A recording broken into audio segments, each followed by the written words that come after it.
Одна из этих программ кыргызоведения, это вводная программа, то есть это для кыргызов современных, о кыргызах. И вот одна из главных, ну не проблем, а одна из главных, можно сказать, актуальных тем, то что мы, современные кыргызы, некоторое поколение, несколько поколений, некоторые представители нашего народа, они просто отдалились от своего родного языка. Но это не в случае того, что не хотели или не желали, а просто от воли судьбы так получилось, что мы были воспитаны другой культурой, другим мировоззрением и так далее, да?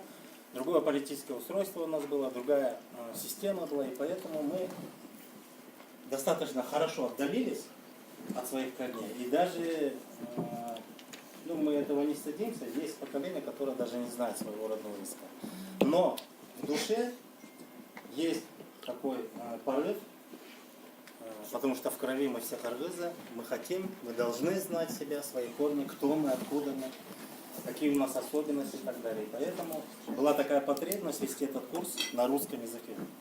Вообще эту программу мы на кыргызском языке еще с 2013 года ведем в школах, в вузах, даже в некоторых государственных учреждениях, именно как курс целый, не просто разовый 2-3 лекции, а именно курс. А здесь вот в таком формате, в общественном формате, мы вот уже второй год, уже третий год пошел с марта, мы ведем вот на русском языке раз в неделю. То есть это курс, это не одна тема, это целая, как бы сказать, перечень тем у нас очень такой немаленький. И вот сегодняшняя тема – обычаи. Что в них сокрыто, суеверие или знание. Это как бы в продолжение прошлой темы, если помните, на прошлой неделе мы... Давайте так, кто был на прошлой лекции? Есть, да? На прошлой лекции мы говорили о традициях, да? Что есть традиция? Салт. Салт, хада. Вот самые основные понятия, чем они друг от друга отличаются. Мы об этом говорили, на примерах говорили. Актуальность этих традиций вообще и так далее. И вот сегодня мы будем говорить об обычаях, потому что в нашем народе вообще принято говорить, вот если на кыргызском, елюстин хада салт юрпадактар, мы всегда вместе говорим, понимаете? И когда мы о чем-либо говорим, о конкретном, да, я не буду сейчас называть о чем, ну, о конкретно о чем-то, если мы говорим, в силу незнания мы часто употребляем бул кыргыздын хада салт юрпадактар, чтобы не ошибиться. Ну одно точно будет, или адат, или там хада, или салт, понимаете? А спроси у кого-нибудь, да, даже у представителей деятелей культуры, да, немногие как знают отличить, что такое хада, что такое салт. И когда мы говорим об обычаях, кыргызча как будет обычай? Адат. Обычай это адат. И когда мы говорим об обычаях, да, адат также все сегодня, зачастую многие кыргызы, даже знающие наш родной язык, даже которые выросли в селах, может быть, да, даже которые придерживаются каких-то элементов культуры нашей самобытной, да, которые могут еще не то что похвастаться, действительно, благодаря таким мы еще имеем, не потеряем, да. Но даже в том случае есть люди некоторые, которые просто путают, что есть адат, что есть там, ырым, а что есть салт. Зачастую мы путаем и не знаем четкого различия между этими понятиями. На прошлой неделе мы говорили о традициях. Вкратце, традиции это правила жизни конкретного народа. Да? Просто и все. Очень просто. Правила жизни. Как жить. Это, от чего зависит традиция? Почему у каждого народа свои традиции? Они зависят от местности, в первую очередь. От ландшафта. Где они живут, в какой местности. От природных климатических условий. То есть, если мы кочевники, если мы еще и горные кочевники, то, естественно, времена года у нас и все остальное, это все у нас просто жизненная потребность. Мы кочевали, там, искали удобные места или благоприятные и так далее. И вот в этих условиях вырабатываются определенные правила жизни. Если ты соблюдаешь эти правила, то твоя жизнь или жизнедеятельность, она идет своим чередом, все нормально, идет развитие, рост и так далее. А если ты не соблюдаешь эти правила, то определенные трудности какие-то появляются, какие-то проблемы или еще что-то. И человек уже задумывается и просто анализирует, а как он делал в прошлом году, как он делал лет 10 назад и так далее, и так далее. И выявляется, в общем, просто так в жизни вырабатываются какие-то правила. И эти правила, когда народ чтит эти правила, систематизирует, вот так вот появляется традиция. То есть это необходимые правила жизни. И нет такого понятия хорошие традиции или плохие традиции. Я просто в начале о традициях, чтобы вы точно поняли, кто сегодня, кто в прошлый раз. К примеру, вот спортивную игру возьмем, футбол. У любой игры есть свои правила. Вы можете представить себе вот, ну, футбол или любую спортивную игру, можете вот сказать про какое-нибудь правило, что это особое правило, а это не особое. Это важно, а это не важно. Может быть такое в игре? Нет. Все правила, они друг от друга отличаются, но в совокупности они дают условия, чтобы эта игра состоялась. Вот точно так же и традиции у народа. Это целая система, перечень традиций, и в совокупности они создают условия благоприятной жизнедеятельности того или иного народа. Когда нарушаются традиции, нарушается сама жизнь. Появляются проблемы, недопонимания и так далее, вплоть до войн. Так что традиция это правило. И невозможно говорить, нужные традиции или ненужные, понимаете? Сегодня мы говорим, некоторые из традиций старые, они не нужны, изжили себя и так далее. Возможно, потому что те традиции, они способствовали нашей жизнедеятельности в виде кочевой цивилизации, понимаете? Сегодня мы оседлые, поэтому некоторым принципам мы сегодня даже не сталкиваемся с какими-то определенными правилами. Поэтому какие-то традиции могут быть еще и не использованы в нашей жизни. Но в любом случае, когда мы говорим про традиции, это правила жизни, и там нет такого нужные и ненужные, хорошие и плохие, емкие и неемкие, или там важные и неважные. Они все важны. Все воедино, как система, это вот такие вот система правил, в общем, понятно. А что такое обычай? Вопрос задан. Как вы думаете, что есть обычай? Обычаи и традиции. Даже в русском языке они всегда слитно употребляются. В фольклорах, в литературе. Кто может дать такое вот, просто такое вот, ну, определение, что ли? В чем разница между традициями и обычаями? Ну, традиция это правило же, а обычай это сам ритуал. Ритуал? Ритуал чего? Свадебный ритуал. Этого же правила, да? Может, привычкой больше? Больше привычка. Вы согласны, что адат, обычай это привычка? Нет, это да? не привычка. А что это? А тут это привычка. Больше ритуал. Адат это ритуал. Например, к примеру, какой-нибудь. Назовите какой-нибудь ритуал, который мы называем адат. Свадебный. Что такое свадебный ритуал? Где тут ритуал? Джолух Салмай, да? Это ритуал? Приношение в жертву. Приношение в жертву. Это обычай, да? Да. Это не обычай. Ну или традиция. О, видите? Мы всегда вот так вот задумаемся. Это обычай или традиция. И поэтому хороший такой универсальный ответ это народные обычаи, традиции и все вместе. Но не так же в жизни. Каждое слово, каждое понятие, оно имеет свое место в этой жизни. И если мы четко будем знать роль и место этого понятия в жизни, да, то у нас не будет никаких ни проблем, ни недопониманий, ничего не будет. А у нас в большинстве случаев мы, можно даже сказать, что страдаем от того, что не знаем. Потому что сейчас у нас на уровне Джорку Кенеша хотят, я не знаю, принять или хотят поставить на обсуждение вопрос, чтобы ограничить, допустим, те же тои, свадьбы, празднества. Не слышали, да? Это все связано с тем, что они говорят, вот эти вот наши кыргызские традиции, они неправильные. Вот так вот объясняют. Вы слышали, да? Да. Надо ограничить по времени, надо ограничить по количеству, надо ограничить там По расходу. по расходу, по бюджету и даже там количеством блюд. Вы понимаете, что вообще для кыргыза это неприемлемо. Конечно. Мы как представитель кочевого народа, который больше всего ценит свободу во всем, да, даже в мыслях и так, мы ограничения мы вообще не привыкли. Поэтому для нас это трудно будет переварить и принять. А почему это Джордж, конечно, толкуется? Потому что мы сегодня не знаем, что есть обычай, что есть традиция. Мы не знаем, что есть када, что есть сал. А на кыргызском обычай, адат, да, у нас еще второе понятие есть. Есть понятие адат, есть понятие юрпадат. Это очень разные вещи. Понимаете? Нет, не ужас. Это прелесть. Это прелесть наших предков, потому что в жизни все по полочкам, все по своему предназначению, все это использовалось в нашей жизни. Когда все в порядке, по порядку, да, у нас все было если по современному, все было у нас ровно. А сегодня нет. Сегодня мы сами спотыкаемся на своих же обычаях, на своих же традициях. Неправильно понимаем, неправильно толкуем, и отсюда вот такие вот неразберихи получаются. Если мы примем, да, закон, я не думаю, что это будет выход из ситуации.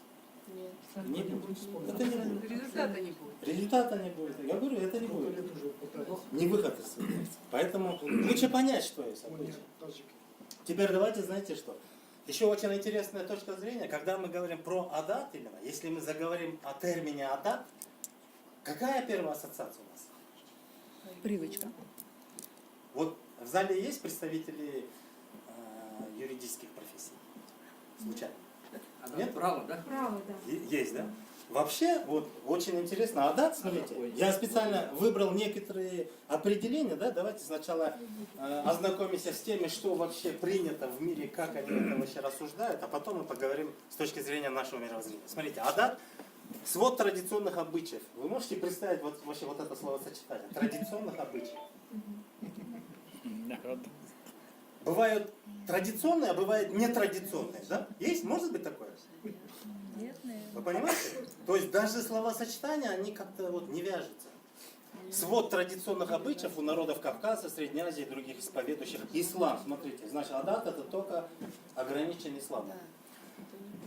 Противопоставляется официальной правовой системе шариату. По нормам адата обычно решались дела о кровной мести, умыкании невест и прочее, да? А шариат санкционировал дела гражданские, имущественные споры, дела о земле, наследстве и другие. Судили на основе адата родовые старейшины. То есть здесь в неком роде какое-то правовое регулирование адат рассматривается. Вот как раз таки с точки зрения или с позиции ислама, именно вот эта трактовка, она имеет место быть. Даже сегодня в нашей стране, когда говорим о адатах, да, об адате, то это, подождите, это правильно, да? То они, скорее всего, говорят, что адат — это вот какая-то юридическая система, правовая нормативная система кочевых народов, да, которая даже противостоит шариату. Шариат, в принципе, это же тоже какие-то правила, нормы, да? И в неких случаях даже адат возводят выше, чем традиции. Придает значение. Вот смотрите, другое. Кстати, вы согласны с этим? Нет. Нет. Почему? Ну, во-первых, Российский этнографический музей. Нет, Они там могут служить тем Антология получается. А во-вторых, юридически это Не, ну, смотрите, этнографический музей, когда идет речь о музее, еще и этнографическом, значит, там ученые, значит, они изучали и этнографию, и все такое. И то, что они выявили, они выставили в музее. Вот оно, как оно есть. Понимаете, это их точка зрения. Это их точка зрения. Здесь Да, имеется в это виду их это. точка зрения. Здесь имеется в виду адат только у тех, кто исповедует ислам. Вот, Адат до этого был. вот, смотрите. Начальник Вот. дел мурдоворот. Хорошо, что вы заметили, да, вот смотрите. А те, кто не исповедует ислам сегодня, допустим, наши же родственные народы, которые там, может быть, в Хакасии, на Алтае, Туве, допустим, в Якутии. Конечно. У них никогда не было ислама, но, однако, у них есть те же адаты, есть те же традиции, которые очень схожи с нашими. Поэтому здесь уже, вот это уже, здесь уже появляется сомнение, да, что здесь что-то не так. Второе, смотрите, а что пишет Википедия, да? Адат. Они точно взяли, связали с исламом. Смотрите, адат или ада, с арабского обычай, привычка. Обычаи, пережиточные нормы. Вот интересная трактовка. Пережиточные нормы до исламских правовых комплексов, а также реалии правовой жизни, не отраженные в шариате. То есть все, что за исламом, это все оттуда. Прошлое и так далее, и так далее. Адат представляет собой совокупность обычаев и народной юридической практики в самых разнообразных сферах, имущественных, семейных и тому подобных отношениях. В принципе, оно и то же. В принципе, то же самое.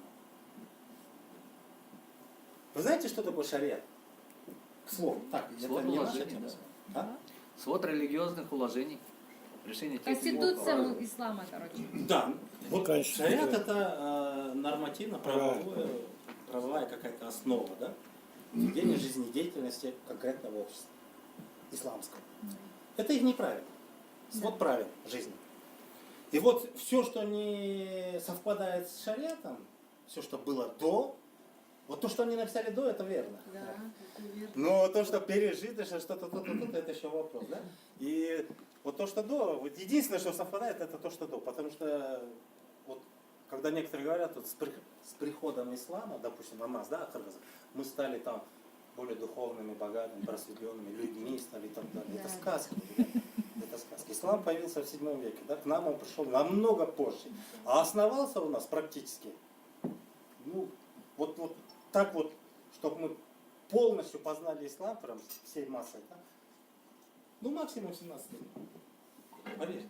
Да, нет. Ранее, может быть, и был, да, но он такой, формальный был и так далее. А вот так вот, чтобы все там массово там читали намаз пятикратно, посещали мечети, вот это все вот так вот, в такой вот форме, 17-18 век и все.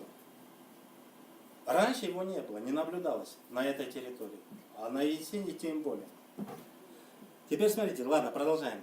Теперь об обычаях. Что пишут про обычаи? Обычаи – это унаследованный, стереотипный способ поведения, который воспроизводится в определенном обществе или социальной группе и является привычным для их членов.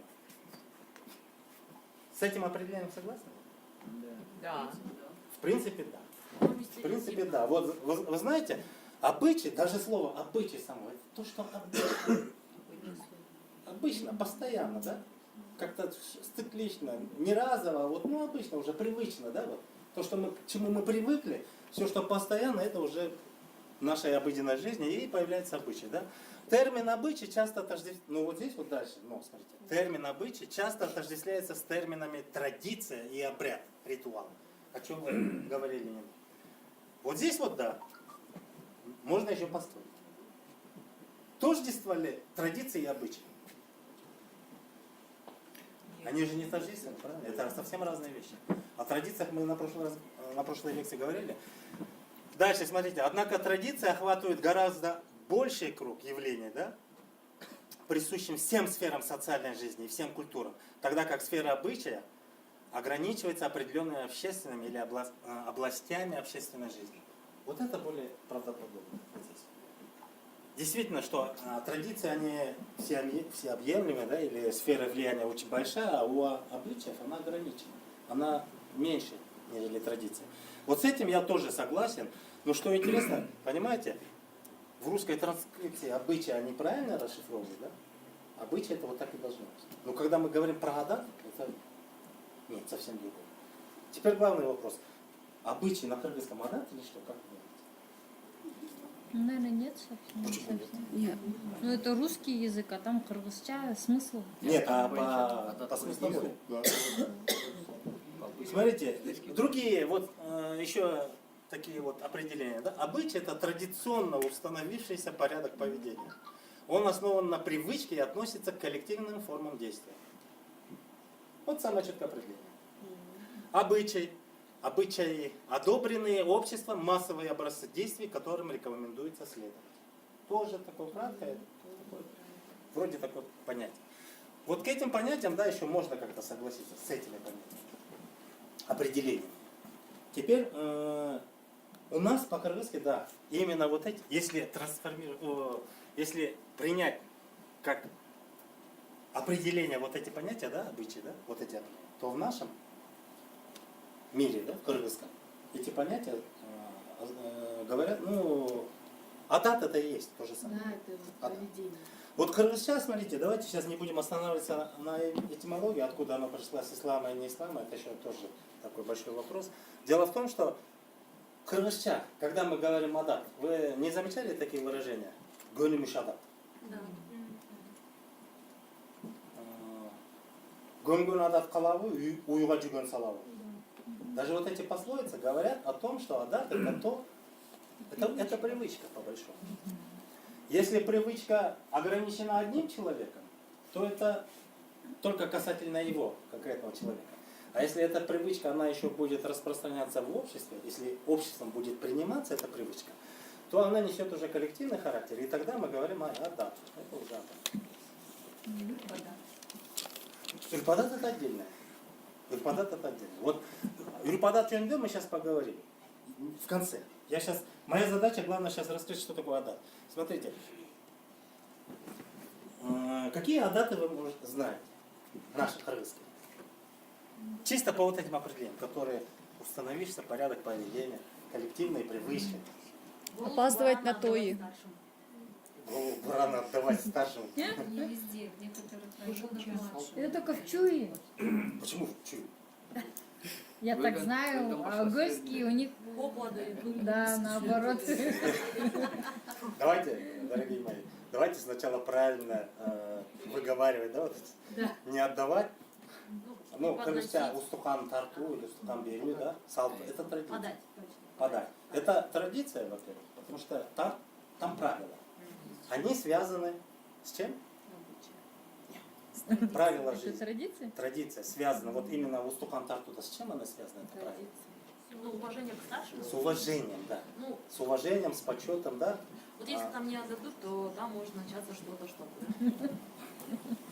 Это уже... Нет, Это уже вторая Кавычки, да, это отдельно. Но Это это, смотрите, другая здесь традиция. Когда устухан тарту, это вообще правило.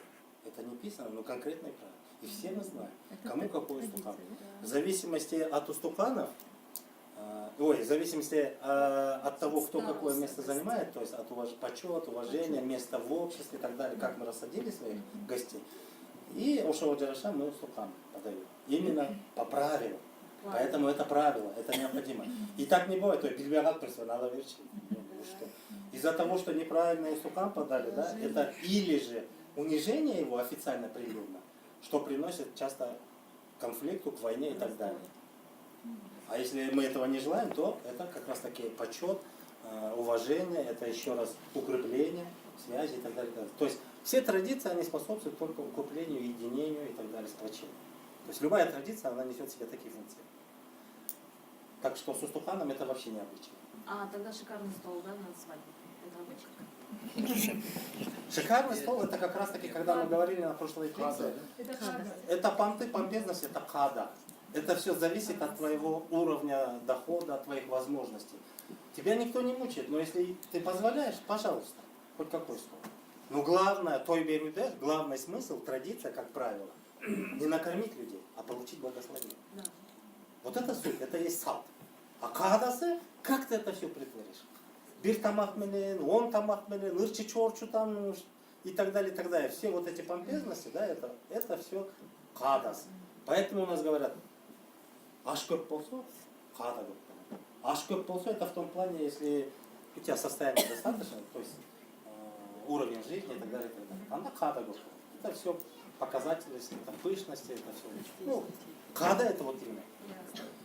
И вот вся проблема в Джоуркенще, когда говорят, мы запретим, знаете почему? Это не от того, что у нас традиция плохая. Традиция очень отличная. Вот если мы не понимаем. Мы не понимаем, суть. мы не придаем значения главной смысле традиции, а мы придаем значение помпезности. Салкамес, кадара манер парамас, нам важно вот это, кто что принес, кому что отдать. Что у нас накрыто, что у него было накрыто. Дело не в этом, дело в том, чтобы созвать, пригласить гостей, допустим, если это свадьба, то просто гелинге баталыш керек, потому что балаңды үйлеп атканда сен жалпы элиңдин арасында жаңы түтүн болуп атканда они должны принять его как своего, новую семью. Даже твоего сына они должны его принять как отдельную семью и должны благословить. Баташка. Вот это главная суть традиции. Традиция это правила. Правила их не пощупаешь, они просто вот в мозгу. Вот как оно должно быть, как правило. А все, что в материальном, как оно воплощается, там, через что, какими-то показателями, это все хада. И у нас зачастую, когда мы хотим соответствовать тому статусу, которому не соответствует, и хотим провести такой той с такими помпезностями, мы влезаем в долги. Вот здесь получается, мы не соответствуем тому уровню, на котором мы вообще, кто мы есть. И поэтому, когда говорят, ой, намыс танып той бериш керек, это не намыс, это куру намыс, то есть пустышка здесь. Ты не соответствуешь этому уровню, а проводишь такой той за счет кредита. Значит, кур намыс. Ясно. Понятно, да? А в итоге, в самом итоге, кто виноват получается после всего этого? Традиция виновата. Понимаете? Мы не понимаем сами, что есть традиция, что есть салта хада. Ладно, мы отошлись. Мы об обычаях говорим. Ладно, чтобы понять, что такое обычай, да. Невесту воровать. Совершенно верно. Вот умыкание невест, да, когда мы говорим казалага чоу, некоторые говорят, это плохая традиция. она никогда не была традицией. Она и по определению не может быть, потому что, смотрите, традиция – это правила жизни. Чтобы по традиции женить сына, определенные правила есть. Какие? Основа. Худалашу. Потом, перед чем все. Вот смотрите, худалашу нужно. Основной, самый главный принцип в чем? Как традиция, как правило. Согласовать. Согласовать, договориться, Да. договор. Да. Вот даже бизнес ведете, вы же договариваетесь. Да. В принципе, то же самое. Если на примере бизнеса, надо так объяснить. Да? То есть, худалашканда мы идем, согласуем. Да? Идет соглашение обеих сторон. Согласовали, вторая процесса. Что? Сёйкосалу. Что такое сёйкосалу? По сути. Закрепить. Забронировать. Закрепить, подписать и забронировать. Да, забронировать. Если по бизнесу, то это забронировать. Потому что сёйкосалудан кыз уже барар жери чечилди, только один главный вопрос остается кама, да, ну, как подготовка, хамдо, то есть кам görü, готовиться. Готовиться, в прямом смысле. То есть обе стороны, они, ну, не так же пришел сегодня, хорошо, согласен, давай, дуй. Нет же, понимаете? Они же готовятся. Тот, кто будет выдавать свою дочь, да, он должен готовиться. Тот, кто будет женить своего сына, он тоже будет готовиться. И определенное время требует. Да? И после этого времени потом идет третья стадия. Что? Той. Какой? Узату. Кыз узату. Узату. Это отдельная процессия. Тоже традиция. Главный смысл в этой традиции в чем? Как вы думаете? Попрощаться. Ну как можно дать ей напутствие, Напутствие, благословение, хорошо, это все есть, но не главная задача. Главная задача кыз узату в чем заключается? Всем объявить, что все, она уже уходит. Как? Попрощаться с ней. Как вы сказали? Слова напутствия, да. Как бы всем объявить, что она все уже уходит официально. Кому всем? Своим родственникам. Вообще, по сути, правильно, да? Но сейчас я еще дополню. Главная задача кыз узату это по отношению к той стороне, кто выдает дочь, да? А по отношению к той стороне, который гель налотканда, у них это кыз алу, да, называется. Колдон алу такой. Главная генеральная мысль, да, или генеральная задача для обеих сторон она едина. Знаете, в чем она заключается? Ознакомление двух сторон поближе. Потому что худалашуга сколько человек едет? Как правило? Мало. Старейшины, мамы. Там, Как? 5-6. 5-6. Это самое главное, это родители парня, брат, может быть. В основном аялдалар, но самое главное, кто несет, да, там атасы, чем атасы, там, или агасы, обязательно эркектер барат, естественно, потому что кто представляет род и так далее, и так далее. Они должны, ответственность они. Там ознакомление, там чисто по договору, да, на словах, на убеждение, да, хорошо. А на деле знакомство, первое знакомство обеих сторон в широком формате, это вот кызы узату, да, колдоналу, потому что кызды узатканда вы можете представить, чтобы одна семья, вот родители, бестугандар, вот сами ограничили собой и дочку выправили? Нет, потому что все родственники собираются, да? Все самые близкие, с кем вы имеете контакт и так далее, с кем вы общаетесь, да, вот эта вся сторона ваша, она полностью приходит и провожает свою дочь. Та сторона тоже, там не двое-трое приедет, правильно? Кто приезжает, как правило? Представители всех вот этих наших туганчылыктын өкілдері. Туганчылыктын өкілдері көп бізде. Туганчылықты, знаете, что такое родство, да? У нас есть тайке, у нас есть ага, чейндер, бөлөлөр, там, кешкендер и так далее, кудалар. То есть каждого по представителю, да, и ошондо, как правило, человек минимум 20-30, да? Бывает там за 40 переводит. Столько народу приезжает и столько народу провожает. А провожает еще больше. И главная задача, когда этот процесс идет, там же то, что вы говорите, напутствие, то это все там включается. Но главный смысл – ознакомление гостей. То есть то было на словах они знакомились, да? На деле. А тут на деле уже видят, что к чему, кто есть кто. Понимаете? Еще одна особенность, просто я к слову, чтобы вы хорошо поняли, да? Это как раз таки, это все традиции, здесь правильно. Ага. Как это провожается? Биргюн, онгюн, да, хазузату, это кадас. Понимаете? Если там хан женит свою дочь, выдает свою дочь, он, естественно, там как минимум там игры, там, кочевников замутит, да, там еще что-то, представление, концерты, допустим, к примеру. И это продлится несколько дней, может быть, даже месяц. Допустим, когда Манас и Ханаке женились, в принципе, так же. Потому что Аллардын хадасы, они кто? Они ханы всех великих народов, да? То есть это требовало такого.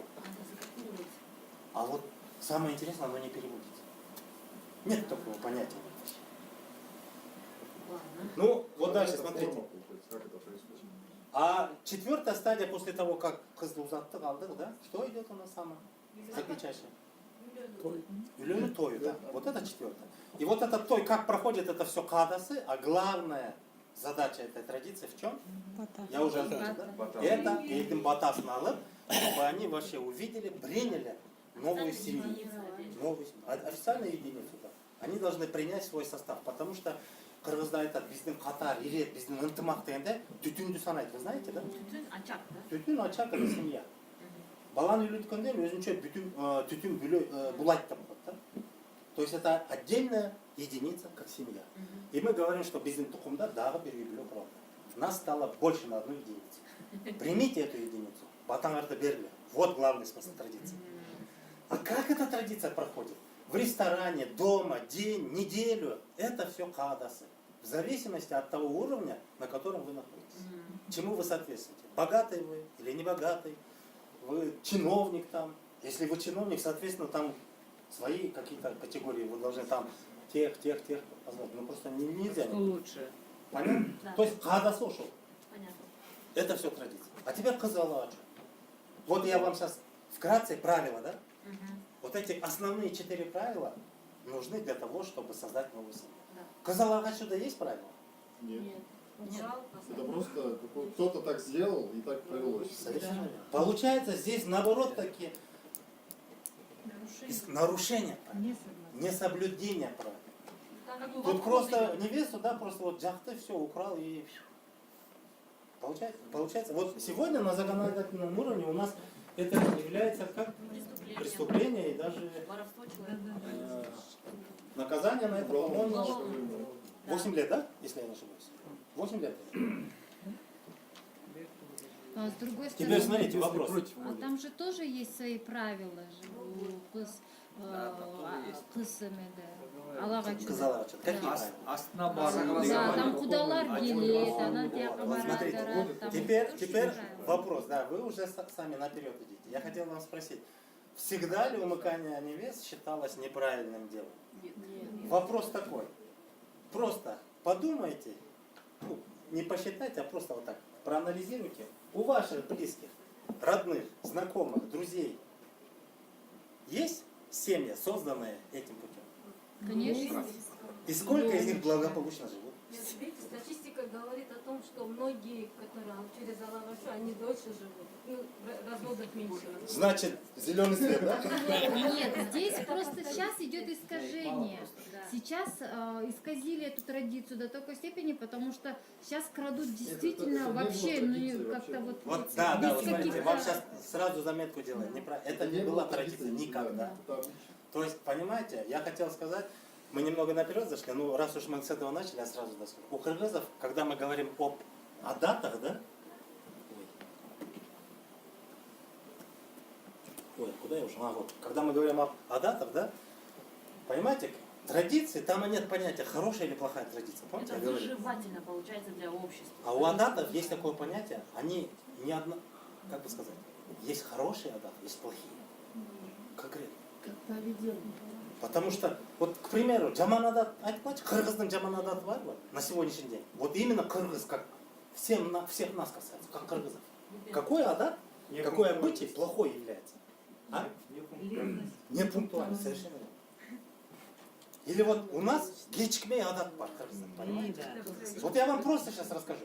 Если человек опаздывает на какое-то мероприятие по какой-то причине, да, там, пробка, да, реально, вот, ну, вовремя пришел бы, ну, пробка, или там что-то, какие-то непредвиденные ситуации. Я понимаю, это вот по причине. Но у нас же, у большинства так же, допустим, у всех нас есть такие приглашения на той, да, допустим, там, свадьба, в ресторан в 6 часов, мы дома сидим, алтыға шақырды ғой, жетіге барсақ нормально ғой. Мы же специально опаздываемся. Я вовремя. Алтыда... Нет, ну смотрите, я имею в виду, у большинства есть это. Вы когда-нибудь были на свадьбе, которая началась ровно в столько, во сколько вам приглашение? Никогда. Никогда. Никогда. Как минимум, через полчаса начинают. А вообще через час. А сейчас Да дело не в этом, понимаете? увеличивается. Я хочу сказать, что вот это привычка, это и есть адат. Это есть обычай. Это нехорошее. Вот это, то есть адат, он может быть хорошим и нехорошим. Положительным или Ну отрицательным. это к обычаю не относится. К обычаю. Это тоже обычай. А что, Это обычаи Это опаздывают? Вы что, считаете, да. что это нормально? Это потому что, смотрите, Это ненормально. вот смотрите, установившийся порядок поведения. Он установился. Для нас это норма, понимаете? Алтыда барва, Независимости установился такие обычаи за период независимости. Раньше было все нормально. Совершенно верно. Совершенно. Я вам скажу И еще это- более. Вот смотрите, Какой-то- допустим, проводить всякие празднества, да, с употреблением алкогольного напитка. Это тоже, вот, и чем величу, да, это тоже обычай. По сути, джаман надо. Мы тысячелетиями жили без водки, без спиртного нормально, как-то дожили, да? А вот сейчас без этого, ну никак нельзя. Вот не нальешь, не напоишь, не сделаешь такого, чтобы он не свалился, да, вот неуважение, понимаете? Ну да.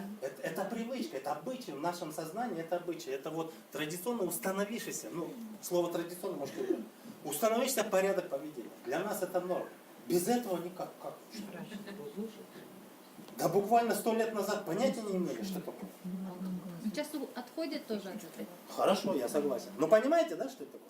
Вот сейчас идет новая тенденция. Халал той. Набирает оборот, это тоже входит в обычай, понимаете? Это все, это не традиция, это все обычно, все, что принимается, все, что распространяется и несет какой-то коллективный характер, это все обычай. Крыша да. Вопрос в том, что джаман адат, джамша адат. Кызалага чуганда адат. Вопрос вам. Джаман. Нет. Нет, надо Это была вынужденная мера некоторых. Мысалы қыздың немересінде біреу өліп қалды да, қызды тоқтатқан болмайды, она как траур надо соблюсти и как, тогда решается согласованно, умыкают, но это согласованно. Да, было Это как согласовано. Мы положительно. тоже спрашивали. Если невеста Раньше. согласна, то это джамша, да. Вот, да, вот смотрите. Там есть свои. По сути, это нарушение правил, это никогда не была традиция, но в жизни были разные ситуации, когда вынужденно люди шли к этому, и в итоге потом, чтобы это все потом наладить, потом были выработаны опять-таки некие правила, о чем вы говорили. То есть, сказала Ашханда, что мы делаем первым делом в Кыргызстане? Астачу емес. Чубасар. Загладить вину. Да. Ачувасар. Чу, одно и то же. Знаете, что такое ачу? Ачувасар, в чем смысл? Извиниться, да? Дословно, ачу. Снять Гнев. нервозность. Адамдын ачу. Чусун басат, это чу, это в смысле, это внутренний гнев. Надо подавить его, потому что, ну представьте, вот чью-то дочь украли. Конечно. Разве я буду счастлив, да, или радоваться? О, мою дочь украли. Ну что? За это убить же можно. Ну вот поэтому, что, а та сторона, раз уж пошли на это дело, уже аляджок барып остановили. А чу басар гылбаса, там дойдет до войны, понимаете? А ачувасардың главный принцип, задача в чем? Ачусун басып тұрып, и к чему прийти? Согласен. Соглашение, которое должно было сделать в начале. Правила же нарушили, теперь мы должны вот этот этап исправить. А чувасар, главное получить согласие. Но бывает такое, что не соглашается. Тогда аля-джок ты должен вернуть. Но в тот момент, когда вернешь дочку, что получится? Позор. Екі тарап. Самое интересное, екі тарап. Бірінші, қыз далаға шыққан тарап қайрағы, қыз отырбай кетті, да, все. Понимаете, это аны теңіне алып қойды, вообще с ним не согласовали, вот сөйлеше албайды и так далее, и так далее. То есть в процессе же не произошло. А қыз үй тияқа даже отырған жоқ, ну, если вернулась, елде сөз қалады. Барып шықты, тиіп шықты деген, понимаете? Это тоже не особо приветствовалось. Поэтому старались все-таки загладить это. Ну прям если вообще ни в какую, тогда кайтарывать. То есть ачувасар и все такое. И в том случае, когда идет соглашение, ошондо кыздын ата энеси макулдугун бергенде, после этого только там эмне болот? Ала качкан жолук салып туруп ошондо неке. Потому что ата энесинин батасы жок, неке жүрбөйт. Это наш правило, кыргызский. По арабскому я не знаю, но по нашему ата энесинин макулдугу жок, батасы жок. Неке Понимаете? Просто украл и никакого вдруг все, она моя жена. Не получится, пока не будет одобрения родителей. То есть опять-таки стараемся выровнять эту ситуацию и сделать так, чтобы как положено. Но положено не получится. И я задал вам вопрос не зря, когда сколько у вас родных, близких, знакомых, которые были созданы семьи таким путем. Да? Это говорит о том, что вот этот адат, Казалашма, он входит в категорию, в третью, не плохое, не хорошее. А какое? Как ляжет карта, да? Как повезет, да? Да. Кыргызда арсар деген сөз. Арсар адат такой слово. Знаете почему? Потому что это все зависит от того, не то, что как ляжет.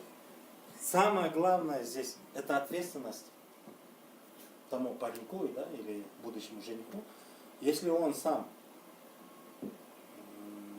как бы не выровняет ситуацию, то ответственность будет нести только он за свое несчастье. Несчастье свое, своей семьи, своего рода, плюс несчастье той девушки. А если алгаздан добавится это, понимаете, это всю жизнь будут проклинать того. Нарушение традиций, помните, я говорил на прошлой лекции, нарушение традиций, когда мы говорим, что правила жизни, в принципе, это то же самое, что и закон, что мы сегодня имеем, да, государство. Если государственный закон нарушаем, мы несем свое наказание, да, в виде лишения свободы, штрафа и так далее. То есть есть жесткое наказание. Когда мы нарушаем правила жизни, то есть традиции, мы тоже получаем наказание. И наказание это, оно не в таком виде, как штраф и там лишение свободы. Это жизнь наказывает нас.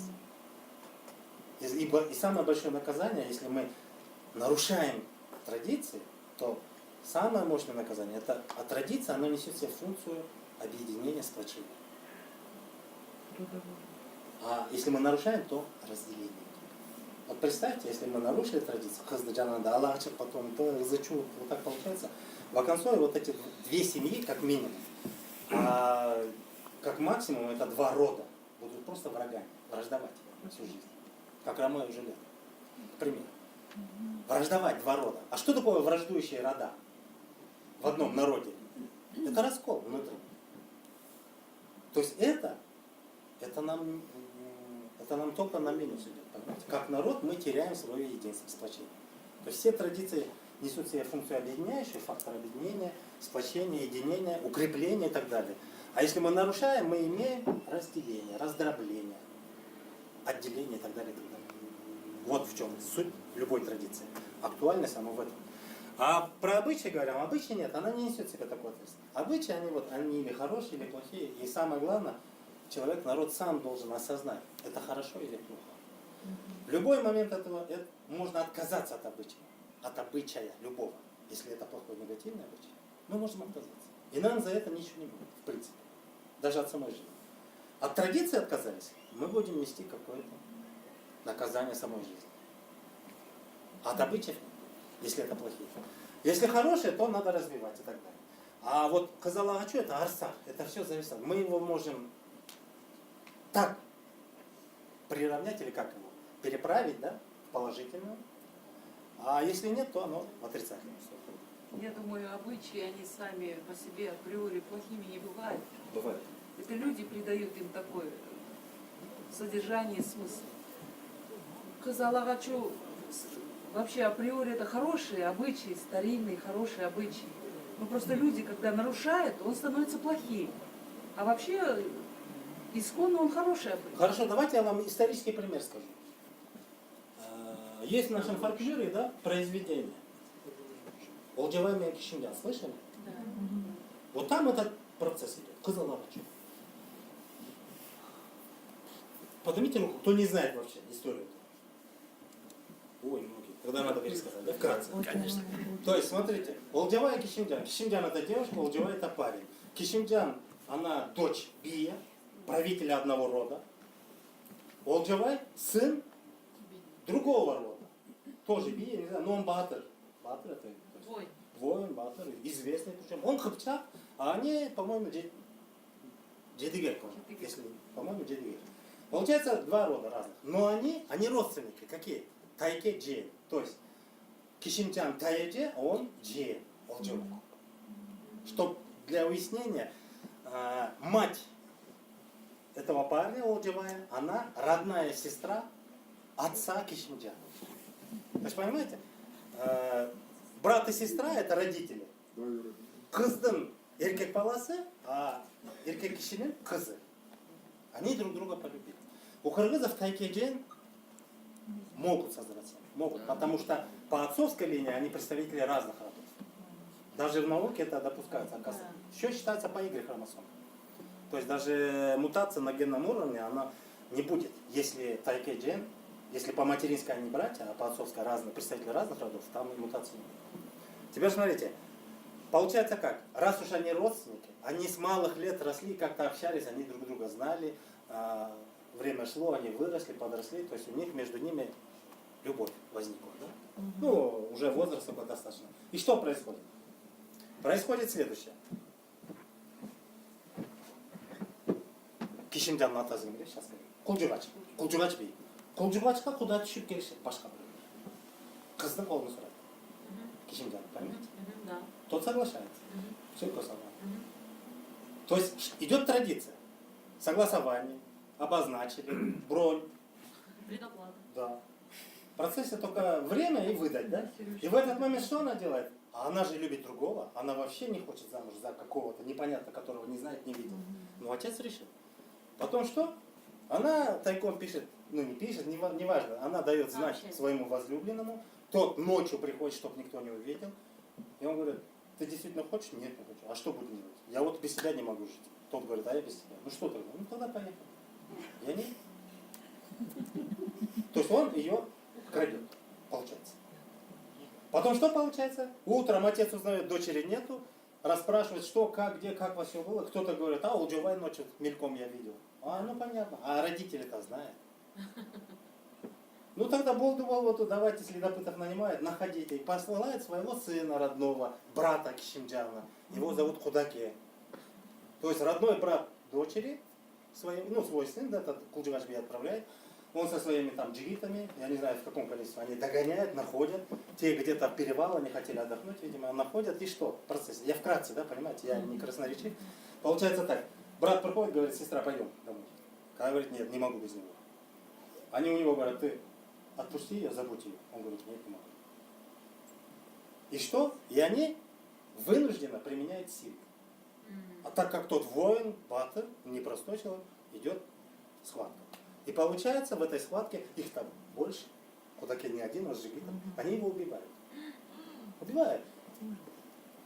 А она возлюбленная, она, видя все это, что она делает? Она сама себя убивает. То есть суицид идет.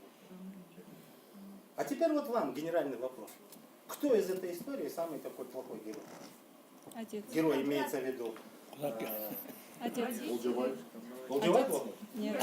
Наверное, брат. Кишинджан плохая? Не, Брат плохой? Да. Родители. Шимджанда папа. Родители Шимджана плохие. папа. Видите? Видите, как у нас все сложно? У нас все сволочи получаются. По сути, да? Если судить с точки зрения лирики, да, то если любовь это самое высшее чувство, да, то оно не должно иметь никаких преград, да, то нужно было их оставить, да, типа Ромео и Джульетта, да? Но не в нашем случае, понимаете? У нашего народа есть особенности. И особенности, они связаны с традицией. По нашим традициям, кудалашу, да, оно имеет несколько видов кудалашу. Обыденный, обычный кудалаш, это вот то, что мы о чем мы говорили. Приходят, кудалашат, да? Это вот по согласованию. Обычно как? Просто так кудалашувать, вот просто вздумали приехать, все а давай мы моего сына на твой. Не бывает. Обычно молодые сами приглянулись. А потом отправляют родителей. То есть парень отправляет родителям, дочь, в принципе, готовит своих родителей как-то, а потом идет разговор, идет согласование. С учетом молодых. Это обычная, нормальная традиция. Это первый вид. Второй вид, это называется, как он называется сейчас? Джагдайда Кудалашу. Ну, в общем, я сейчас по смыслу расскажу. Бывает такое, вот смотрите. Бельгуда, пешик куда Нет. Когда рождается. Пешик куда, это если уже родились дети, да? Допустим, друзья, хорошие знакомые, у кого-то мальчик, у кого-то девочка. Вот тогда они уже ушондали кудалашат, те еще младенцы, они бешикты, они ничего не понимают, понимаете? Но родители уже согласовали, и на протяжении всей жизни они их, в принципе, уже готовят к тому, что они уже будущая семья, потому что родители уже давно согласовали. В принципе, кыздың барар жери, бұның үйленіп тұрған уже чечен. Вот это называется бешикуда. А еще есть бельгуда. Вот в Манасе был пример Бельгуда. Бельгуда знаете? Когда дети еще не родились, когда семья еще... Ну, то есть еще даже нету, даже не оплодотворился. Но Бельгуда это означает близкие, хороших отношениях люди, они мисалы в Манасе, пример из Манаса. Сам Манас с Акунханом, алар Бельгуда он. Акунхан знаете, кто такой? Акунхан это отец Айчурек, будущей жены кого? Семитей. Понимаете? Семитей еще не родился, Айчурек тоже нет. Акунхан и Манас, они в хороших отношениях. И вот тогда они достаточно хорошие были отношения, и Манас уже вот принял решение, то есть давайте вот перед судьбой, перед Всевышним, да, Бельгуда. И там такой, ну они же не знают, вот идет такой год. Если у кого-то дочь, у кого-то сын, то Бельгуда. Если оба сыновья, то братья мне. А если обе дочери, тогда будь что будет. Понимаете, да? Ну Бельгуда должен был. И вот как раз таки у него сын, у того дочь родилась, и вот ушел Антамирем, потом Семитей-то этого не знает, Манас умирает. Семитей там прожил Тайкалерде в Бухаре, потом он женился на совсем другой, он даже не знал это, потому что некому было за это все следить. Потом Айчурек-то знала, и она вылетает, дает знак тому, чтобы он за ней пришел. Но это уже в Манасе. То есть я хочу сказать, что второй вид я вообще в сказку. Не в сказку, а вообще отдалиться. Куда нашел некий 4 Бельгуда, там Бешкуда, понятно, да? Это вот такой вот договоренность заранее. И третий вид, это самый редкий, но очень, как бы сказать, он судьбоносный, да, он очень тяжелый. Немногие его не то что любят, не принимают. Это политическое соглашение. Политическое, когда вынужден, это обычно кто к этому вынужден? Правители, представители родов, Бии, да? Кишимджан была дочь Бии одного рода. Если там произошло Худалашу, это было у него, в его случае, это было политическое соглашение. Раз уж отец дал слово, согласовал, а если чисто по любви дочери она не захотела, и вот представьте, отец сказал того, а нет, был вытек. Что это такое? Это все, это унижение того рода, да? Это непринятие вашего, вообще он дал слово, согласовал, а потом нарушается. Обычно это доводилось войной, доходило до войны, до истребления. И чтобы этого не произошло, надо было любым путями выдать. И знаете, вот таких, таких в истории нашего народа было очень много. Когда выдавали любимых дочерей кровному врагу. Когда брали невесток, да, у кровных врагов. И там дело до любви вообще не доходило. Там главный смысл в чем был? Чтобы сохранить там, мир, да, там, согласие, чтобы не было кровопролития, войн и так далее, и так далее. То есть детей своих приносили в жертву. Но в жертву, цена этой жертвы, она очень велика, понимаете? Целое государство. Это или государство, или род, племя, или целый народ, понимаете? И поэтому в этом случае, а традиция это правило, понимаете? И этими правилами они выравнивали какую-то ситуацию. В данном случае, значит, здесь любовь у молодых, да, у Волжева и Кишимджан, это да, это личное чувство. Но цена мира, согласия или там, я не знаю, процветания своего народа, рода, она должна быть выше. Вызов всегда такой. Поэтому в некоторых случаях молодые являлись жертвами. Понятно, да? И вот этот вот, как раз таки вот эта выходка Волжевая была, она была нехорошая. А самая плохая ситуация была, знаете, у кого? У Пудаки. Потому что он собственноручно убивает своего родного Чиена и видит смерть своей родной дочери. Ой, дочери, сестры. Ну и для отца тоже, понимаете, потерять и дочь, и все такое. Да. То есть нарушение традиции к чему привело, понимаете?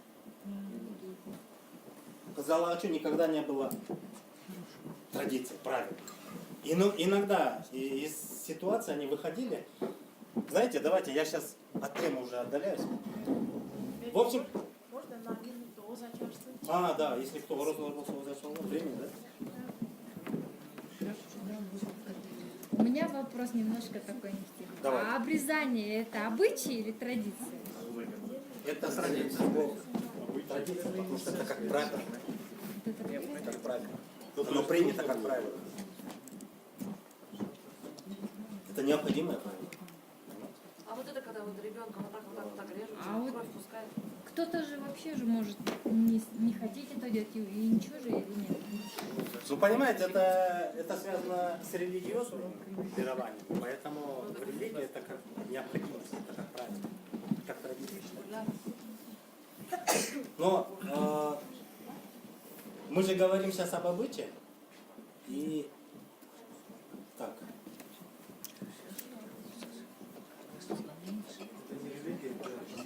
Как?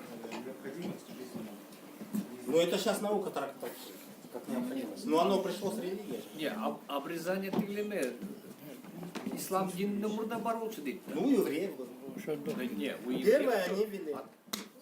Кто это тоже было? Никто не знает. Если честно, никто не знает. Понимаете? У нас было раньше. Евреи уникальны тем, что у них есть, как бы сказать, Писание есть, в котором все сказано было. Я не утверждаю, что это как факт исторический и все. Вот у нас было, ни у кого больше не было, понимаете? А вообще это очень большой спорный вопрос. Но фактологически считается, что это с религией пришедшая религия. Не обряд, ну можно сказать обряд, но он воздвигается как... 17-18 жылға чейін отырғызу деген жоқ біле қырғыздар. Ну, честно не знаю. Вот это я даже не исследовал. Вот тема. Мурат Азверин утверждает, что давно это было. Возможно, я не знаю. Китайская цивилизация этим отличалась. Может быть. Знаете, это не принципиально так важно, я думаю. Нет, для здоровья это важно. Нет, я имею в виду в плане того, что вот сохранение национальных ценностей, дать понятие определения, что такое традиция и обычаи, да, я думаю, это тоже, конечно, важно, но нам бы главное с главными принципами определиться, что есть что. Так, что у нас там со временем? Я должен успеть, поэтому я вас потороплю. Ладно, давайте я буду говорить, вы там не спеша, да? Это очень некрасиво, конечно, извините нас. Как? Некрасиво абсолютно, но извините нас. Теперь, смотрите, когда мы говорим про обычаи, адат, джаман адат, джахши адат, арсар адат, да, мы говорим. Вот Казалавачу это арсар. Это все зависит от того, как дальше мы выровняем или не выровняем. А джаман адаттар мы сказали, да, элементарно, даже вот смотрите, на уровне просто одного человека. Плеваться это плохая привычка. Если оно так живется в сознании, что он до конца своей жизни будет, это будет его обычай. Для него это обычай. Просто адат. Кыргызча, понимаете, когда обычай мы говорим, у нас что-то такое системное. А кыргызча жөнеле адаттар эле болот. Бир адамдын деле адаты бар. Элдин да адаты бар. Теперь главное, что такое үрпада? Кто-нибудь знает, что такое үрпада? Я вам сейчас расскажу об одном үрпадате, да? И мы будем сейчас его рассматривать, и тогда мы на этом примере мы поймем, что такое үрпада. Вы знаете, я думаю, в принципе, каждый сталкивался.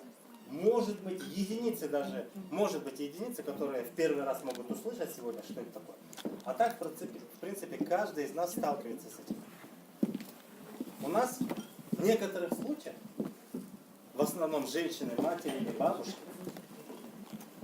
наливают воду в пиалку, да, и баштан сути говорят. Баштан сути говорят. Вот это адат. Это адат.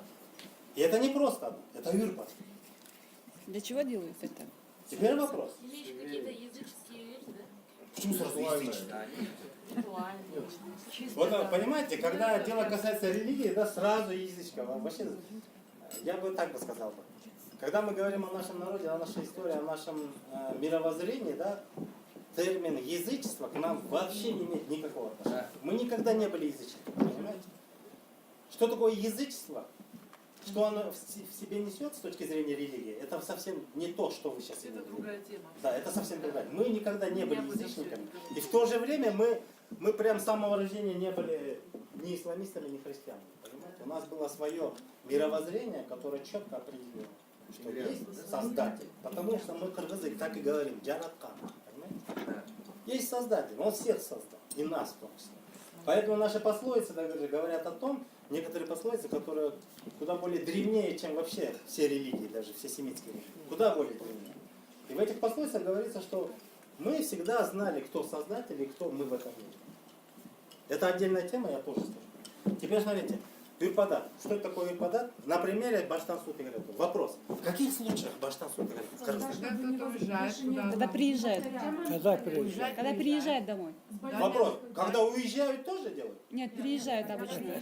Когда приезжает, это Когда возвращаются? перед входом в дом. Сапардан, Алстангелен. Смотрите, вот один такой пример из жизни. По-моему, это были вторые всемирные игры кочевников. Наш промо-ролик, если помните, был такой ролик, я вот до сих пор помню, мы еще писали в этот комитет, нас не услышали. Там был такой момент. Парень выходит, готовится, там снаряжение, лук взял, там по снегу идет и в конце... Помните это? Да.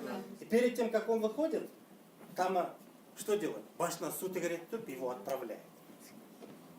Вот был такой промо. Это неправильно. Кыргыздар жолго аттамасында эмне берет? Бата берет.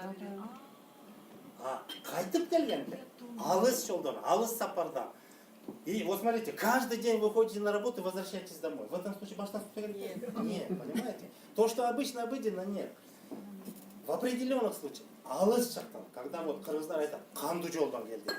То есть это действительно далеко, когда ушел и даже не было гарантии, что он вернется. Но он вернулся, Баштансут Игоря. В каком случае еще Баштансут Игоря?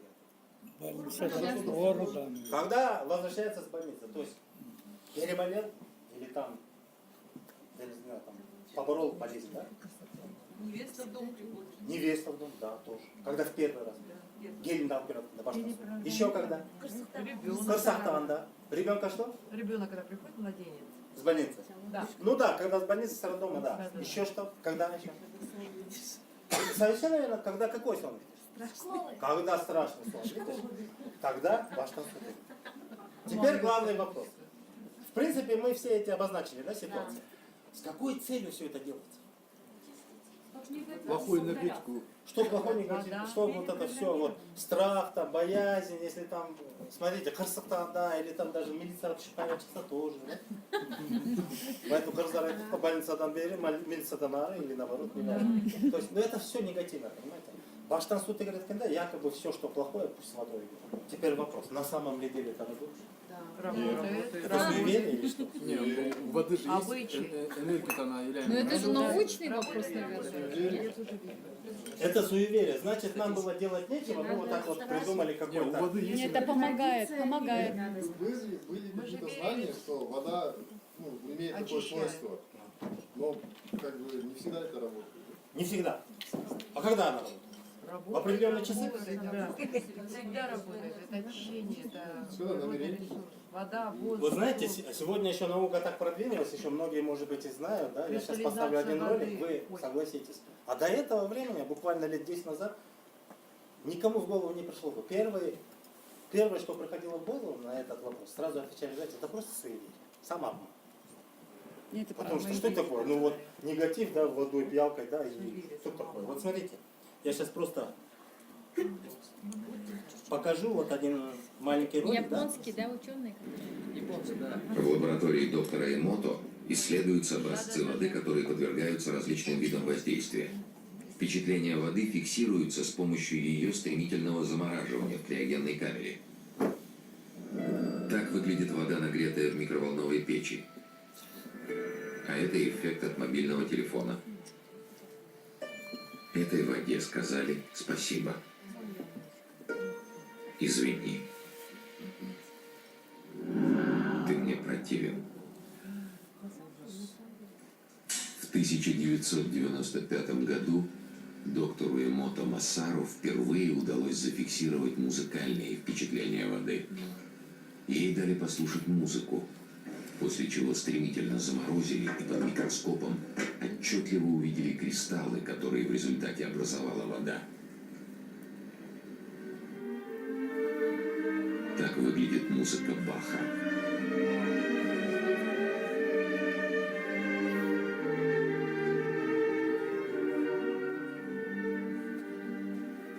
Моцарта.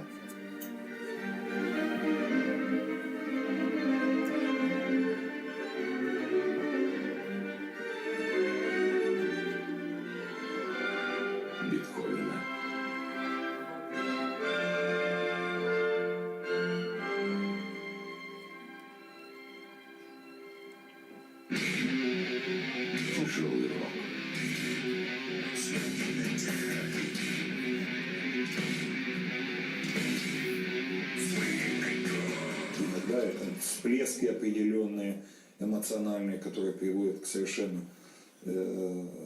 таким очень негативным результатам.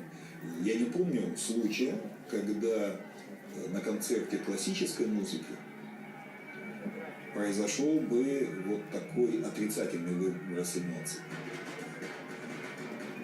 Эксперименты показывают, что агрессия вызывает резкое изменение памяти воды. Такая вода может провоцировать агрессивные состояния у доселе спокойных людей.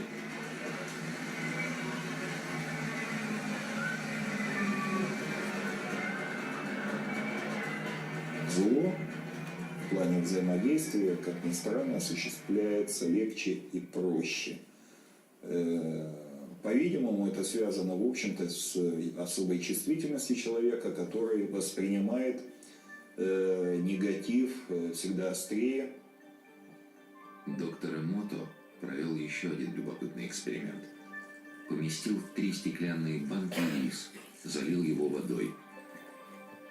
И каждый день в течение месяца говорил «спасибо» одной банке. «Ты дурак» второй.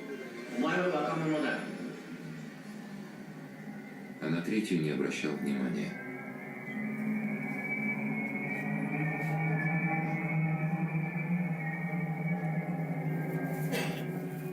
Через месяц рис, которому говорили спасибо, начал бродить, издавая сильный и приятный запах.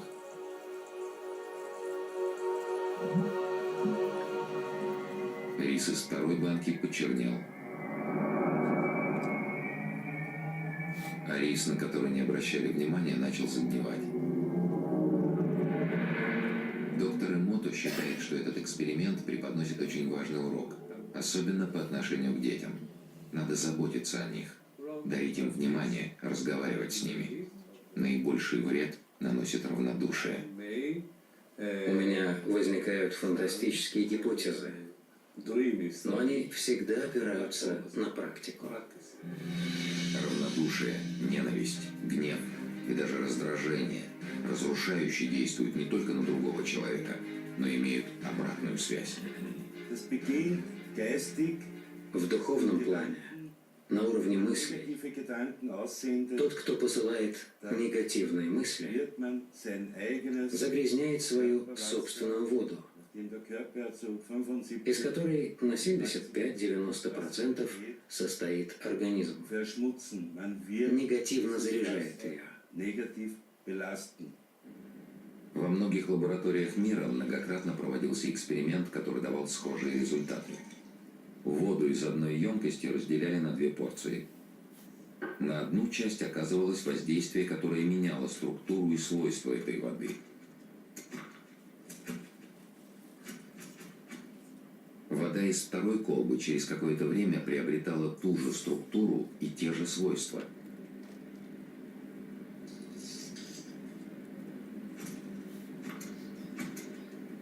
В истории человечества произошло много войн на религиозной почве. Но в нашем опыте вода отреагировала на отдельные слова религиозного содержания, образовав красивые кристаллы. Это означает, что концепция нашей природы совпадает с каждой религией. Христианская молитва. Буддийская молитва. Мусульманская молитва. Доктор Эмото предполагает, что больше всего тяжких преступлений совершается в тех областях, где люди чаще всего сквернословят. Дурак. Я тебя ненавижу. На лабораторные чашки с водой были нанесены иероглифы, обозначающие слова и имена известных людей. Любовь. Надежда. Душа. Мать Тереза. Гитлер. Многочисленные эксперименты Эмото Массару с целью найти слово, сильнее всего очищающее воду, показали, что оно не одно, а сочетание 2. любовь и благодарность.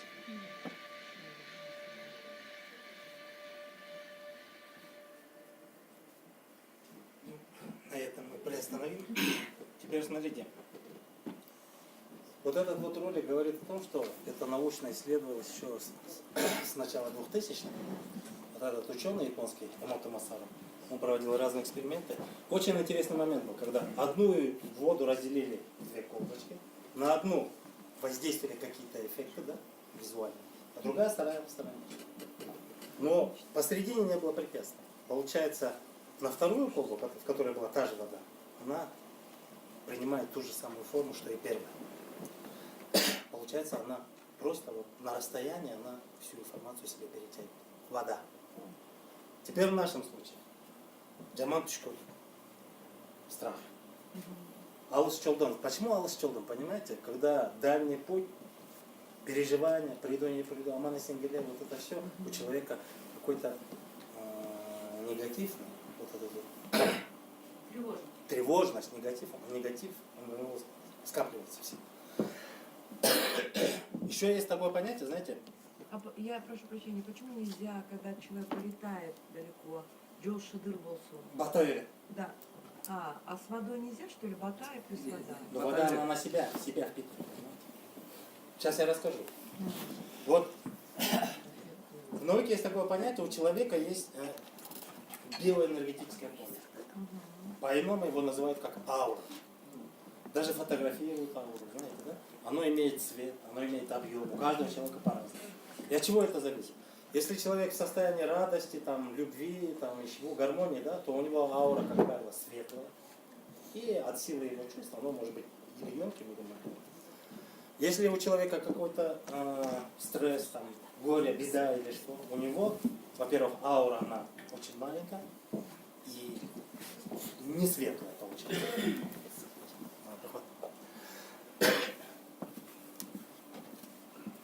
И получается, баштан су тегелеп жатқанда су, вода, она вот это все перетягивает. Алыс жолдан келгенде, жаман түшкөргөндө, больницадан, ооруканадан, милициядан шыққанда и так далее. А почему вопрос? Гелин келгенде или с роддома?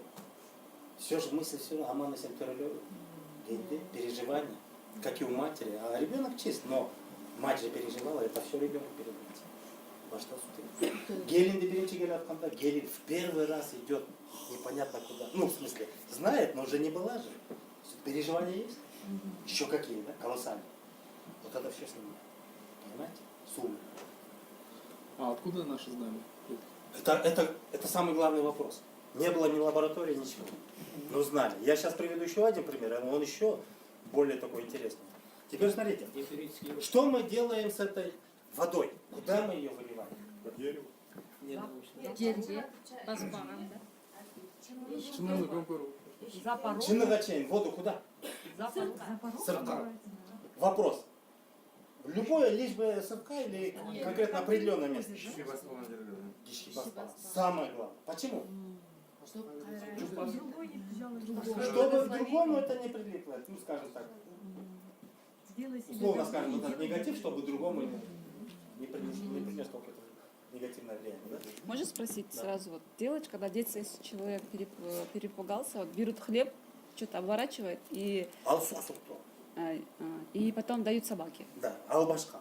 Но это тоже есть. Ну, очень много есть. Но сейчас мы не просто... Сейчас вспоминаю просто. Давайте сейчас на одном примере мы расскажем, что есть юрпадар, почему юрпадар. Сначала суть расскажу. Воду выливаем там, где не ходят. Бакка неправильно. Понимаете? Если тем более это дерево, которое несет плод, то вообще не стоит. Потому что этот же плод сам будет. Поэтому лучше там, где никто не ходит, это там.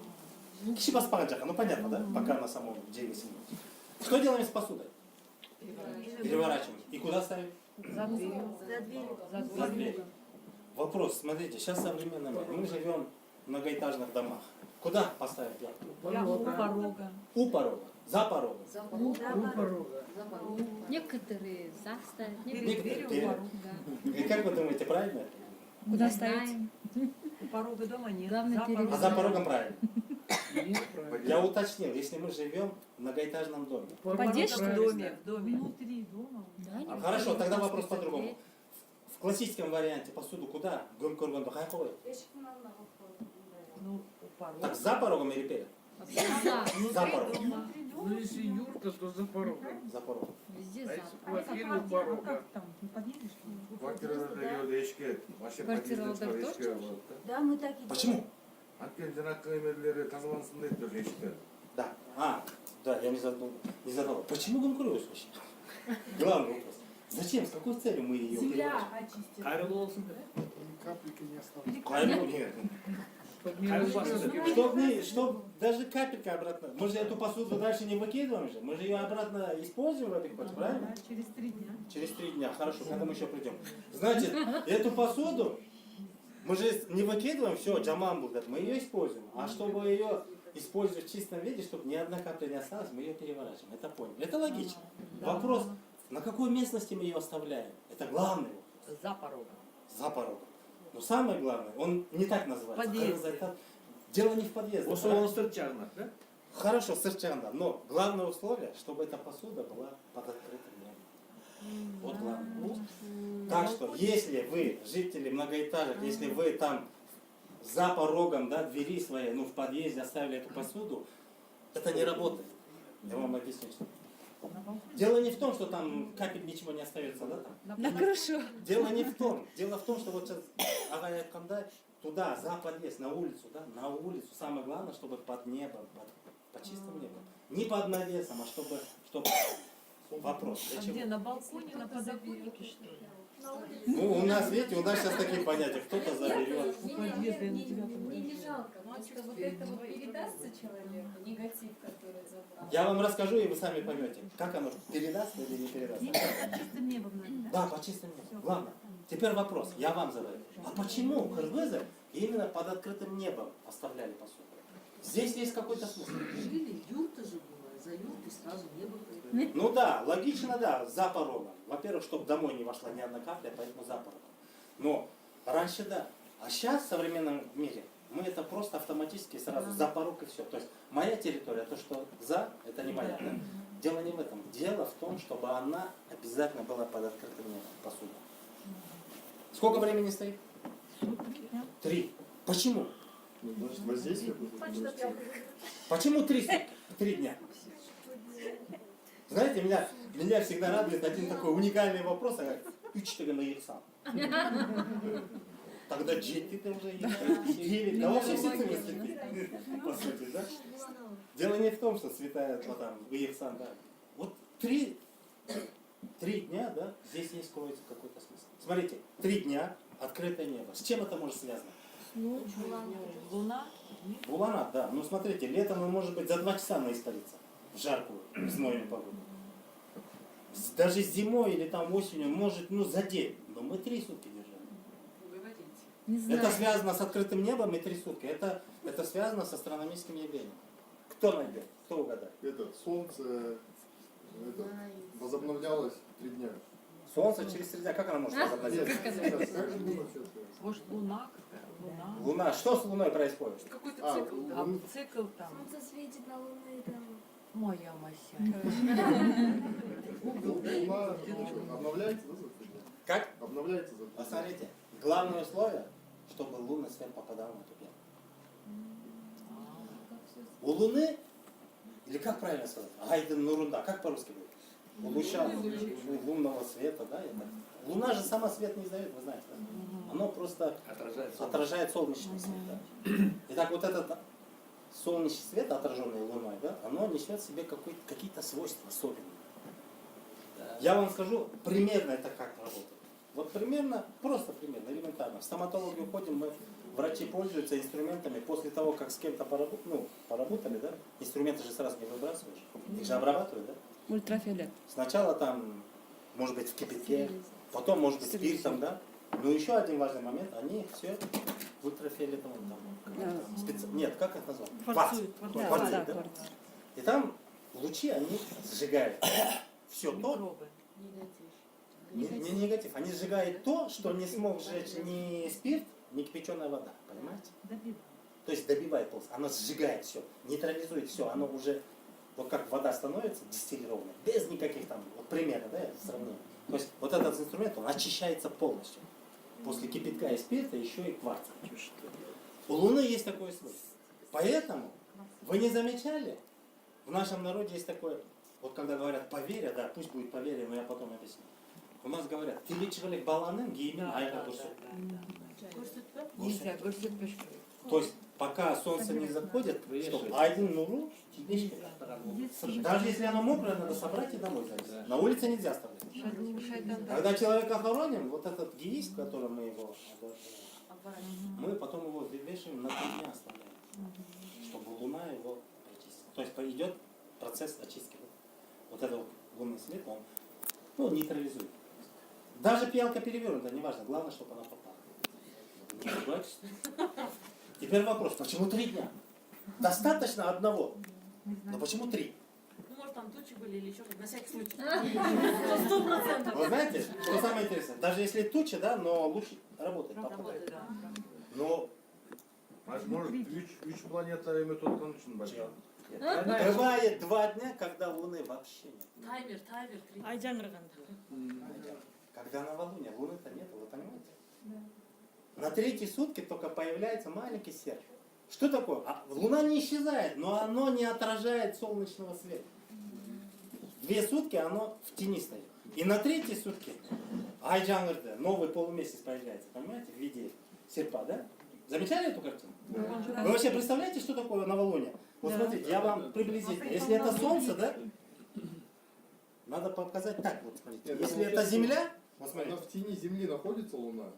Да. И вот в этой Вот я визуально, смотрите, вот Солнце, вот Земля, вот Луна. Если она выше, то угол отражается, да, Земле? Да. А если прямо за Землей, Нет. луча нету, но Луна-то есть. Понимаете? И когда говорят, что Луны нету, нет, Луна есть. Просто нету отражения солнечного, поэтому ее не видно. И самое главное, это отражение солнечного луча. И вот 2 сутки она за Землей. И на 3-й сутки она какой-то угол появляется, и идет такое отражение, меленькое такое маленькое.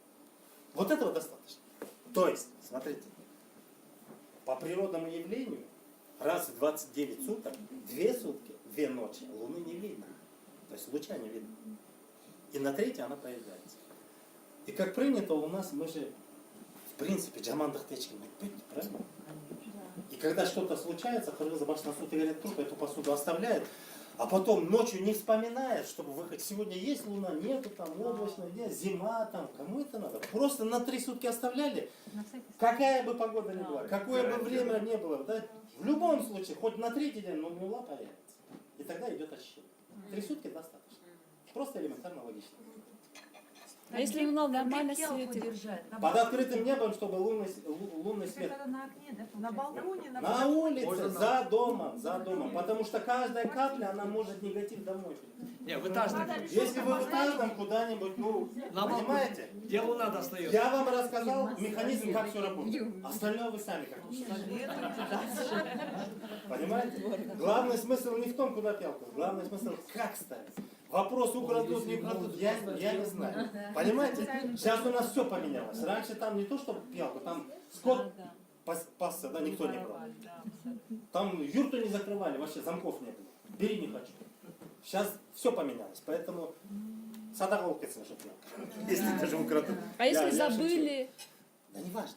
3 сутки пролежала, принеси, помой, все, и пользуйся, пей чай. Ничего. А мне чем мурдагала гүлүменен жушкана. Қандай гүлімен? Обычно Золой.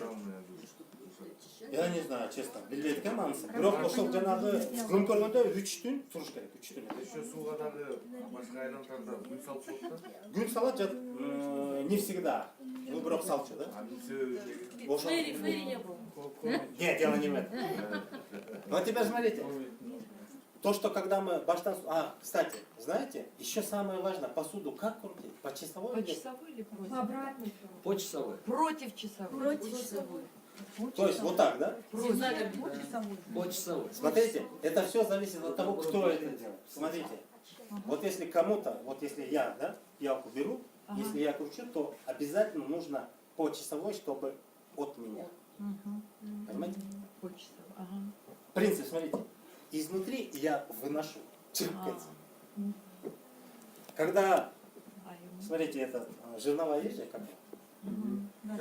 Джаралджар. Его крутят против часового. Потому что вовнутрь, понимаете? Все, что мы на целый год нажили, собираем, и это юотаус, чолтотаус, понимаете? Поэтому вовнутрь себе. Мы же все правши, и поэтому против. То бишь хорошее надо сюда. Хорошее сюда, а негатив надо, чтобы от нас ушло. Поэтому вот так. Значит, Симулек тоже, да? Против часовых. Симулек, не знаю, это не могу сказать. Поэтому об этом позже. Смотрите, получается, сыр качварас, и после того, как прокрутили, еще мы одну делаем. Плюнуть. Почему? Потому что это внутренняя человеческая вода. Вот даже здесь было сказано. Да? То есть все, что у нас, мы же мысленно сами тоже не просто стоим же просто, давай, бабушка, делай свою вещь. Мы же тоже как-то, и мать или бабушка тоже говорит же, уж болеем бары, персып или что там, неважно, все. Она наговаривает. То есть мы уже настраиваем воду. И чтобы процесс завершился, необходимо, чтобы человек сам еще и поплевал. Три раза, да? 3 раза. Вот это, чтобы пошло внутреннее, все вышло через него. Натурально потом, плюнул или чисто ну символично? не так, чтобы символично. Нахаркал, да, имеете в виду? Понимаете? И вот это вот 3 сутки, это все связано с луной. Вот такие вот знания, понимаете? И вот эти знания, да, это же дословно переводится. Это сосок. Эмчек ысывору, это вот когда қырғыздар айтады ғой, ысықтап қалсаң анда су іш, суға отыр, да? Суықтап қалсаң анда шорпа ішет. Вот это свойственно кочевника. А üçüncü türü это сарордық, вот это уже связано с психикой, с нервами. Это уже отдельная категория. А потом там по-своему. Каждая еще там. Сары ору, да? Сарор. Сарсана. Нервы, стресс, депрессия, это все сарор. Ну, а потом от этого там и сердце, и, там, я не знаю, и кан, все же от этого. Ну, ладно, я о медицине потом. Я хотел сказать решение, да, смотрите. Все-таки обычаи, да, это не просто суеверие. Я имел в виду ирпадаттар. Некоторые обычаи, есть такие обычаи, которые просто надо отказаться от них. Вот опаздывать, это плохое для нас. Или там, я не знаю, там плеваться, элементарно даже, да? Это привычка, понимаете? Мне кажется, это опаздывать это не обычай, а меня, наверное. Да? Это все воспитание. Понимаете, именно обычаи, да, они сохраняются. Вообще, откуда они, не то что откуда, как они передаются, они только воспитание. Это все от воспитания. Обычаи, что ли? Непорядочность это обычай? Нет, не непорядочность. Я имею в виду привычки какие-то. Вот человек, не от того, что вот даже опаздывать, это вот хорошие привычки есть. Рано вставать. Это привычка же. Это хорошая. Булдагада. Ерте тургана датва. Понимаете? Вот у него есть дела, нет, но все, но он рано встает. Он или она, не важно. Человек, да? Это хорошая привычка. Вот все привычки, которые обретают коллективный характер, это уже ада. Плохие, негативные, положительные, все привычки. Все, вот до мелочей. Но если она приобретает такой национальный характер, вот мы говорим, мы лидеры, я согласен с тем, что это уже качество. Но чтобы дойти до этого качества, это все начинается с обычаев. Любые привычки, потом, если они крепчают, если они уже оседают там глубже, да, они превращаются в качество. Вот как раз таки непорядочность, начало непорядочности от привычек, от плохих привычек. Что-то там лежит неровно, забрал. Начинается с привычек. Если по нужде, это другое. Если по нужде, это уже что-то другое. А просто, вот ему не надо, вот просто вот интересно взял. Привычка, джама надо. А потом это в качество перерастает. Потом он профессиональный вор становится. Или карманник, понимаете? А начиналось, может быть, просто. Просто какая-то забава. Потом это в привычку вошло. Потом это ему еще приятно было. Понимаете? А потом в качество. А потом мы говорим тарбия, да? Скорее не тарбия, а уже именно и поведение, и качество человека. То есть обычаи, они по сути, нельзя их сказать, что они не важны. Они имеют свою роль в жизни каждого человека. Просто важно, что которые поколения жили и способствовали нашей жизнедеятельности, они несут в себе колоссальные жизненные знания. Надо их как-нибудь. А если мы их еще используем в современной жизни, допустим, тот же Баштан Суты говорит, вы же сейчас видели, да, недавно, уже говорит, да, имеет искусство сохраняет память и перетягивает память. Не просто даже перетягивает. А в нашем вот этом действии оно, оказывается, работает. Так что порадуйтесь. Как или потом являемся. Ну вопрос, а почему же вот просветливали-то вот молодежь? А что вы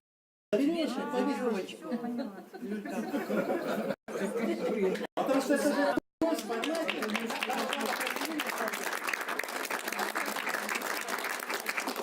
Если есть вопросы, давайте вопросы. Если нет вопросов, оставайтесь. А, да? Ну, спасибо большое. Познавательные лекции.